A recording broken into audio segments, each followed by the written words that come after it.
Olá, meus amigos, sejam todos muito bem-vindos ao canal Politizando. Eu sou o William Jacob e olha, vou trazer aqui uma revelação. Eu particularmente não sabia disso e dos detalhes que foram revelados aqui pelo Mamãe Falei, Arthur Duval, e também por Renan Santos em relação à conversa que eles tiveram com Geraldo Alckmin.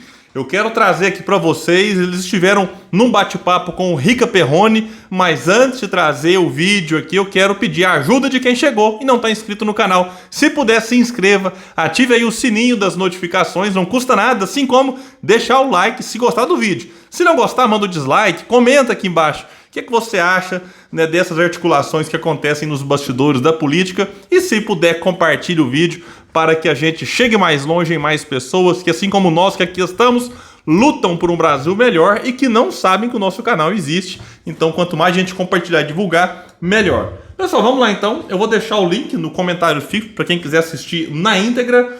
Aqui foi um bate-papo do Rica Perrone, que é alguém de direita, entrevistou recentemente Bolsonaro aí e teve uma audiência gigantesca. Aqui, os dois aqui, líderes do MBL, né? Renan Santos e o Arthur Duval, Mamãe Falei.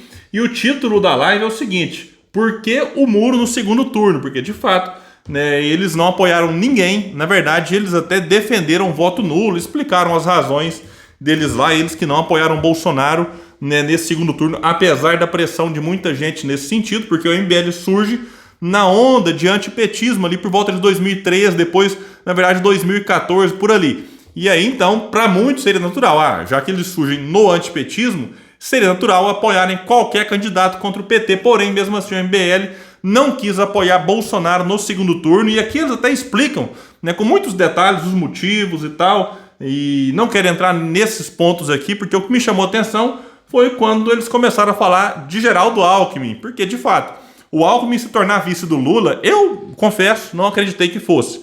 Quando começaram as especulações, eu falei, isso aqui deve ser alguma coisa, boato de imprensa, alguém tentando plantar alguma coisa para ganhar like, enfim. E, de repente, as coisas foram avançando, até que, de fato, confirmaram ali que ele seria o vice e venceram as eleições no segundo turno. Então, vamos trazer aqui agora uma informação. Eu não sei se vocês sabiam, eu confesso também que não, e vamos trazer aqui então, além de alguns comentários sobre a possível prisão de Bolsonaro. Eu acho interessante a avaliação que eles fazem, né, se Bolsonaro pode e se vai ou não ser preso, o que vai estar em jogo e o que inclusive está em jogo, enquanto Bolsonaro fica mais calado e esses apoiadores dele aí, pelo menos enquanto eu paro para gravar o vídeo, tá assim, né, Bolsonaro falando pouco, teve lá aquele pronunciamento, depois teve mais um outro pedindo pro pessoal desobstruir as rodovias e alguns fanáticos ainda na porta dos quartéis. Vamos aqui então para fala deles lá. Tá. Foda-se. Eu já acho que o Alckmin vai ser o presidente, não o Lula. Eu acho que isso sempre foi combinado. Tenho quase certeza que por algum motivo o Alckmin vai ser o presidente. Porque eu não consigo acreditar que o Alckmin fez isso com a carreira dele. Eu realmente não consigo acreditar que alguém faça isso. Presidente, o cara tinha uma carreira moribunda, não ia ganhar o... Não, mas eu não consigo entender. Júlio, é muito surreal. É que assim, não sei se você tá com tempo. A gente teve uma reunião... Não, eu tô preocupado mais com vocês do que comigo. Eu não tenho, mas tudo bem. A gente teve uma reunião com o Alckmin, cara. Às vésperas dele virar vice... E ele o que ele fez? O Alckmin tava sem opção, mas assim, ser vice do Lula era num rol de opções que havia ali naquele período, apenas uma e um pequena. Ele queria ser candidato a governador, ele liderava de longe as pesquisas. Não tinha partido, não tinha bancada. Ele não tinha partido, e aí ele precisava fechar com a União Brasil à época.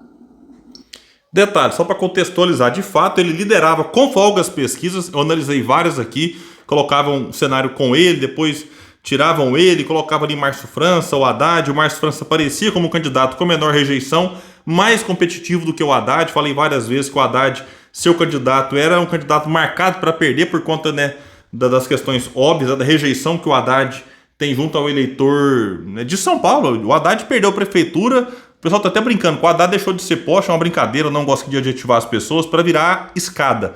Porque aí virou escada pro Dória chegar à prefeitura de São Paulo, depois virou escada pro Bolsonaro virar presidente, agora pro Tarcísio virar governador. Então, as pesquisas mostravam nesse sentido e o Alckmin liderava com folga. Porém, estava ali num impasse gigante dentro do partido, então todo mundo sabia que ele ia sair, a questão era para onde que ele ia, para o PSD, para a União Brasil, estava na discussão o PSB, esses três partidos ficaram mais fortes para tentar atraí-la, que eles vão explicar então que a União Brasil né, foi pro Rodrigo Garcia nesse acordo lá atrás, e aí o Alckmin ficou meio que sem alternativa por conta de tempo de televisão. Vamos ver.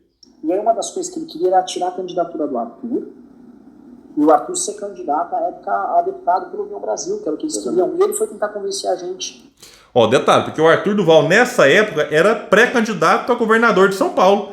E aí, então, estavam negociando pro Alckmin ser o candidato da União Brasil. Então, vejam bem, por pouco, nós não tivemos aí Alckmin governador tendo o apoio do MBL, mas agora temos Alckmin vice do Lula e a galera do PT, né, detona o MBL. Então, é coisas da política, né? Ali, como ele não convenceu a gente a fazer isso, ele também não conseguiu pegar o União Brasil fechou com o Rodrigo Garcia. Ao fechar com o Rodrigo Garcia, ele ficou sem tempo de TV.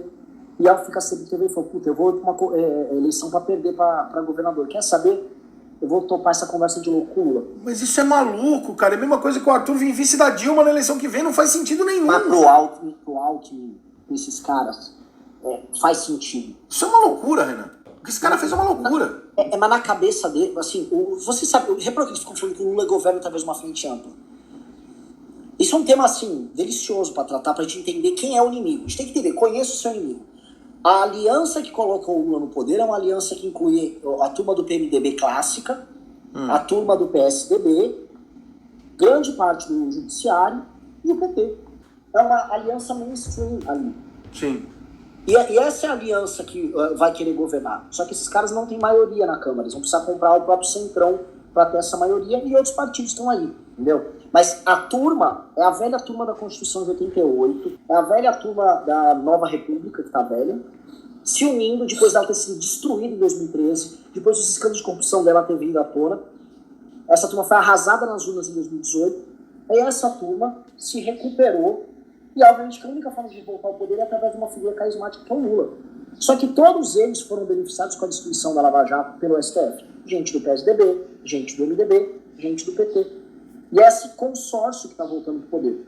O problema, vou arrematar tudo. O problema é que quem permitiu que esse consórcio voltasse ao poder, anulando provas, destruindo a Lava Jato, colocando 2 minutos, foi o Bolsonaro deliberadamente para salvar o filho dele. E eis a gente ficar, o debate circular, entendeu? Da gente. Aconteceu. O que eu tô falando aqui é porque foi o Cássio Nunes, indicado pelo Bolsonaro, que foi o responsável lá atrás por colocar Moro como juiz suspeito, que abriu as portas para anulação de todo o processo envolvendo o Lula. E aí, quando foram retomar as acusações ali, os crimes que o Lula era acusado de ter cometido estavam prescritos. Então esse aqui é um ponto que quem viveu mais ali próximo de Bolsonaro sabe que ele fez de tudo para salvar os próprios filhos, e nesse pacote aí acabou também beneficiando o Lula de volta para o jogo, que era também interessante para Bolsonaro manter a força que tinha. Mas aí é um assunto para outro vídeo, como já falei outras vezes. Isso. Você acha que o Bolsonaro vai ser preso?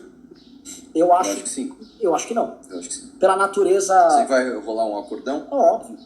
Eu acho. Mas você acha que ele tem motivo? Você acha que ele vai ser preso com motivo ou vai ser um preso de vingança?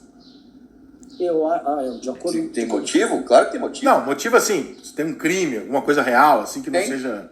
Tem? Claro que tem. Cara, você tem primeiro todos os crimes de responsabilidade durante a pandemia, mas você tem também durante a vida dele todos os esquemas que ele fez, cara. Ah, mas aí é tudo prescrito, né? Esse da vida ele não vai ser preso. Pô, roubou gasolina lá que nem o Ciro falou, ele roubou. Quando ele tinha 23 anos, ele roubou gasolina. Eu falei, Ciro, agora não vai rolar. Você pode, assim... Não é 23 anos não, Rica. Rica ironizou ali, mas o Ciro aponta quando eles eram deputados federais juntos. O Ciro encerrou o mandato dele ali em 2010. Mas o Bolsonaro continuou deputado federal, então... Tem crimes de mandato, você pode responsabilizar ele.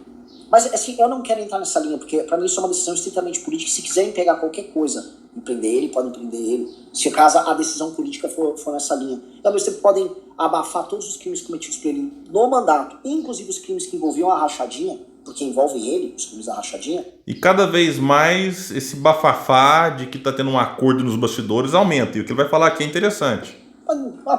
Isso aqui é de acordo com a composição que vai rolar. E pra mim, toda essa briga, que tem gente na rua agora defendendo, eu sou mito, eu não sou mito, a eleição foi fraudada, pra mim essas pessoas estão sendo usadas de bucha de canhão por uma negociação que tá rolando agora de bastidores envolvendo tudo isso. Envolvendo posições do Valdemar da Costa Neto dentro do governo Lula, se vai ter ou não, eleição para a Câmara dos Deputados, continuidade do orçamento secreto. Você acha que esse silêncio é um momento em que Bolsonaro e o governo Lula estão sentados conversando, ó, vamos cá, você me alivia aqui, me esquece, eu deixo você governar? É isso que está acontecendo? Eu acho que está acontecendo, assim como aconteceu por vários momentos de crise no governo Bolsonaro.